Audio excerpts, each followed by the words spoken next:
அனைத்து நல் உள்ளங்களுக்கும் வணக்கம். இந்த பக்கம் ஏன் 3 பேர், இந்த பக்கம் ஏன் 3 பேர் உட்காந்துருக்காங்கன்னு யாருக்காச்சும் தெரியுதா? இவங்க 3 பேரும் கல்வி தான் சிறந்தது, கல்வி தான் வாழ்க்கைக்கு முன்னேற்றத்தை தரும் அப்படின்றதுக்காக இவங்க பேச வந்திருக்காங்க. இவங்க 3 பேரும் செல்வம் தான் வாழ்க்கைக்கு முன்னேற்றத்தை தரும், செல்வம் இல்லைன்னா எதுவுமே நடக்காது அப்படிங்கிற மாதிரி பேச வந்திருக்காங்க. நமக்கு இப்போ கல்விதான் முக்கியம் அப்படிங்கிற தலைப்பில் முகேஷ், ஆதவன், சகேஷ்குமார் 3 பேரும் பேச வந்திருக்காங்க. செல்வம் தான் முக்கியம் அப்படிங்கிற தலைப்பில் விஜயசபரி, ஹரிபரதி, பகத்சிங் 3 பேரும் பேச வந்திருக்காங்க. முதலாவதாக நம்மளுடைய சிரிப்பழகன் முகேஷ் அவர்களை பேசுவதற்காக கூப்பிடுறோம். இவர் ஒரு முறை பட்டிமன்றத்தில் பேசிக்கிட்டு இருந்தார். அப்போ அவருடைய மீசையெல்லாம் பார்த்தீங்க அப்படின்னா கருகி போயிட்டு, ஏன்னு கேட்டேன், அனல் பறக்க பேசிட்டேயா அப்படின்ட்டாரு. வாங்க முகேஷ், உங்களுடைய அனல் பறக்க பேசுங்க. அவையோர் மட்டும் தலைவர்களுக்கு வணக்கம். நான் இங்கே கல்வியை பற்றி பேச வந்திருக்கேன். செல்வம் தான் முக்கியத்துவம்னு அவங்க 3 பேரும் பேச வந்திருக்காங்களே, அவங்களுக்கு தெரியாதுங்க கல்வியோட முக்கியத்துவத்தை பற்றி. கல்வியில் சேர்ந்த கம்பன்னு சொல்லுவாங்களே, கேள்விப்பட்டிருக்கீங்களா? அவர் கல்வியை பெற்றதால் தான் இன்னை வரைக்கும் அவரை பற்றி பேசியிருக்கோம். ஒன்று சொல்கிறேங்க, நீங்கள் கல்வியை பெற்றாதான் செல்வத்தையும் பெற முடியும். அதை முதல்ல புரிஞ்சுக்கோங்க. அதை விட்டு செல்வம் தான் சிறந்தது, செல்வம் தான் உயர்த்தன்னு சொல்லிக்கிட்டு 3 பேர் சுற்றிக்கிட்டு இருக்காங்க. நம்ம புரட்சி கவிஞர் கடைசியாக சொன்னது, நம்ம மகாகவி பாரதியார் சொன்னது, காலையில் படி மாலையில் விளையாது. ஆனால் நம்ம புரட்சி கவிஞர் பாரதிதாசன் சொன்னது, காலையிலும் படி மாலையிலும் படி. நீங்கள் பட்டுன்னு படிச்சிங்கன்னா விட்டே இல்லாமல் எழுதலாம்ங்க. ஆகவே நான் என்ன சொல்லுவேன்னா, படிப்புக்கு செல்வம் தான் முதல் படி என்று கூடி விடைபெறுகிறேன். நன்றி முகேஷ், அருமையாக பேசுனீங்க. அடுத்தது அவரை எதிர்த்து நம்ம விஜயசபரி பேச வராரு. வாங்க விஜயசபரி.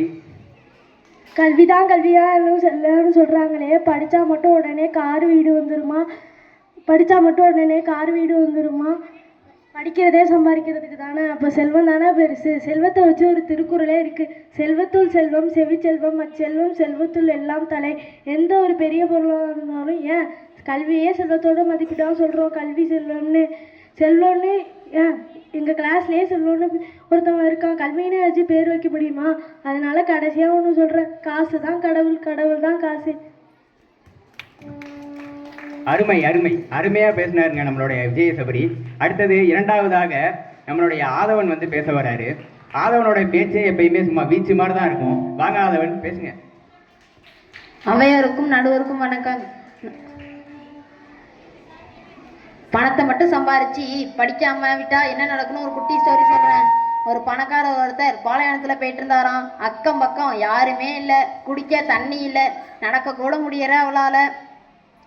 எதுக்கு 2 போர்டு இருந்துச்சு. ஒரு இதுல லெஃப்ட் சைட் போனா 300 கிலோமீட்டர்ல வாட்டர் கிடைக்குன்னு போட்டிருந்துச்சு. இன்னொரு போர்டில் ரைட் சைட் போனா 2 கிலோமீட்டர்ல அச்சிட்டோ கிடைக்குன்னு போட்டிருந்துச்சு. அந்த பணக்கார மனசுக்கு படிப்பறிவு இல்லை, அதனால 300 கிலோமீட்டர் போயிட்டு இருக்காரு. மனுஷன் கொஞ்சமாவது படிச்சிருந்தா அச்சிட்டோ தான் வாட்டர்னு தெரிஞ்சிருக்கும். பட்டுன்னு படிச்சா துட்டேலாம் முன்னேறலாம். என்ன நடுவில் நான் சொல்றது கரெக்ட் தானே? நன்றி, சூப்பராக சொன்னீங்க. நல்ல ஒரு கதையை வந்து எடுத்துக்காட்டாக சொன்னீங்க ஆதவன் அவர்களே. அடுத்தது ஆதவனை எதிர்த்து நம்ம ஹரிபரதி வந்து பேச வராரு. நம்மளுடைய நகைச்சுவை மன்னன் ஹரிபரதியை எல்லாருக்கும் தெரிஞ்சிருக்கும். வாங்க ஹரிபரதி. அனைவருக்கும் வணக்கம். படிக்கணும் சொல்றீங்களே, படிக்கிறது கூட துட்டு தாங்க தேவைப்படுது. நன்றி, வணக்கம்.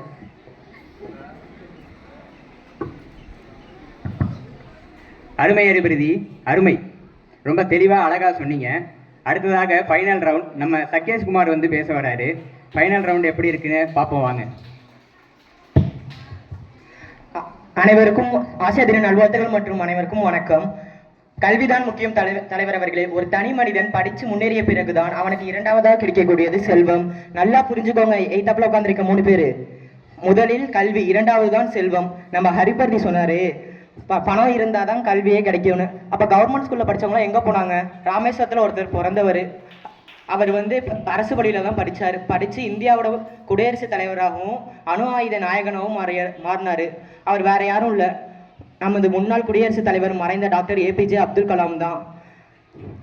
இதை என்னங்க பேச்சு? ஒரு அனுபவம் இல்லாத அளவுக்கே பேசுகிறாங்க. 8th உட்காந்துருக்காங்க. ஆக இனிமே இந்த மாதிரி பட்டிமன்றத்துக்கு வரும்போது தெளிவாக புரிஞ்சுக்கிட்டு வருமாறு அன்புடன் கேட்டுக்கொள்ளி கல்விதான் சிறந்தது என தீர்ப்பளிக்குமாறு தாழ்மையுடன் கேட்டுக்கொள்கிறேன். நன்றி நன்றி சகேஷ் குமார், அருமையாக பேசுனீங்க. அடுத்தது சகேஷ் குமாரை எதிர்த்து ஃபைனல் ரவுண்டில் நம்ம தோழர் பகத்சிங் வராரு. வாங்க பகத்சிங். அவையோர் அனைவருக்கும், தலைவர் அவருக்கும், எதிரணி உள்ளவர்களுக்கும் வணக்கம். எங்களுக்கு மற்றவங்களை மதிக்கவும் தெரியும், மற்றவங்களை வாழ வைக்கவே தெரியும்.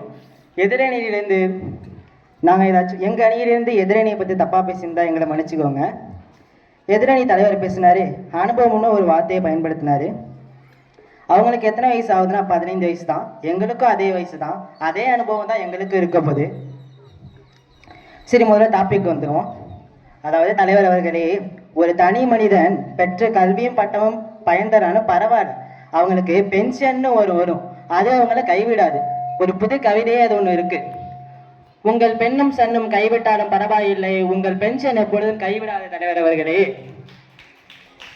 அதே மாதிரி உயர்த்துவதற்கு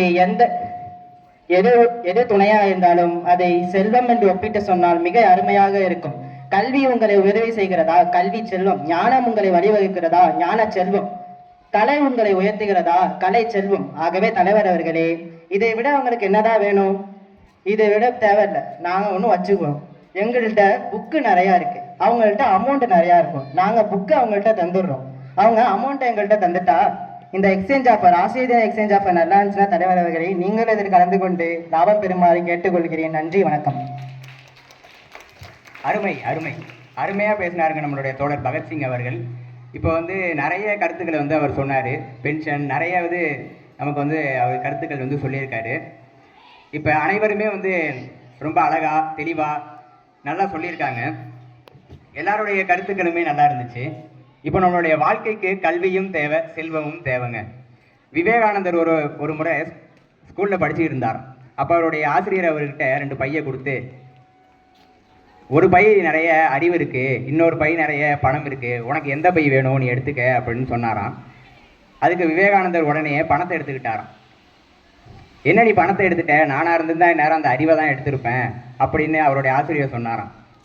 அதுக்கு விவேகானந்தர் சொன்னாராம், எனக்கு அறிவு நிறைய இருக்குது, அதனால நான் பணத்தை எடுத்துக்கிட்டேன், உங்களுக்கு அறிவு இல்லைன்னா நீங்கள் அதை எடுத்துக்கங்க அப்படின்னு சொல்லிட்டார்.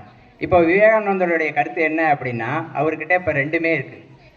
இப்போ நம்மளுடைய வாழ்க்கைக்கு கல்வியும் தேவை, செல்வமும் தேவை அப்படிங்கிறதும் இந்த கதையில் நமக்கு தெரியுது. அதனால் நம்மளுடைய வாழ்க்கைக்கு கல்வியும் தேவை, செல்வமும் தேவை. நன்றி, வணக்கம்.